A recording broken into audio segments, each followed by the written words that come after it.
Okay, this is kind of a part two of what we were talking about earlier here. I stripped a few things off the Manx a little bit here just so you could maybe get a little look. There's all kinds of info out there about some of this stuff. Here's the way the front of the Volkswagen works. Your steering and all that sort of thing. Some of you guys will note that there's no sway bar on this. The buggy guys don't really do a sway bar, and those are like some toe points so a person can flat toe it if they want to. And here's inside of it. We made our own floor pans. Got a bead roller and bead rolled some like a VW symbol in it, and then we sprayed all of this with a spray-in truck bed liner type thing. After everything was made, you know, we seam sealed it and we welded all the way around. Made our own pans. We made our own pans and we made our own side rails there.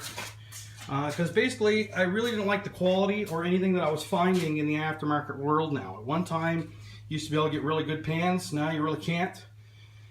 These are the seat perches that I made. That probably looks a little strange to some of you. They're thinking, well, how's that going to work kind of up in the air? And what it is there's a piece of tubing or box tube that I put across there. And then all the way along the outside, I made box tubing to give it some strength and rigidity. And welded that all in. So that's the way we did that. This car, somebody had taken the e-brake out of it and just covered it over. They didn't want the e-brake in there, so I've had to go find an e-brake set up with the cable and everything that's going to work for me. Weld that in, and that's how that's going to work. That's actually out of a Jeep, so if anybody's curious. And then this is the real kind of Manx, guys. That's a spare tire holder, and that's a battery well. It's a pre-tag Manx. It's an older pre-tag Manx.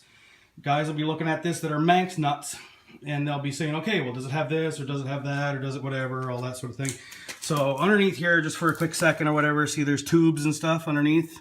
That's the way that they're made. They're supposed to have those there.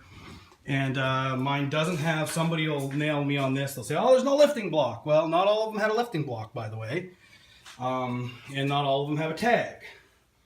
But there are things, and the people that know, you can get a hold of the Manx people, and they know what's a real one, what's not, and all that kind of stuff. This one was painted. It's not gel coat anymore.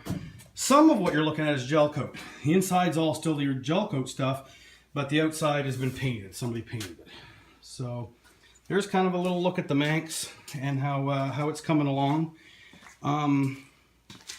Basically, anybody that builds these, they know you're never gonna get your money out of it, but it's fun.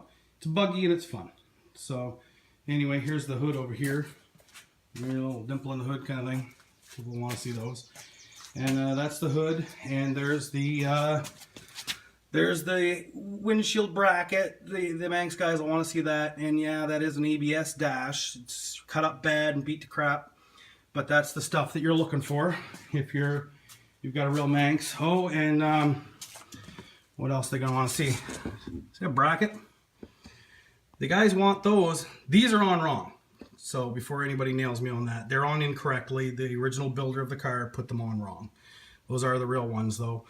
And somewhere here, probably in that crate of stuff, there's little brackets that go on the front here that hook onto here, and they go up and they support your gas tank and all that sort of thing. That's where the gas tank goes, and your hood fits over top of it. So there's a little bit of a video of a Manx in the process of being built, where you got wide fives in the back. You guys will notice that's Chevs, because we've got adapters that we're using in the back. And here's the tires that we're hoping to put on the back of it. And I already showed you the back a little bit, but somebody might be curious about the suspension type.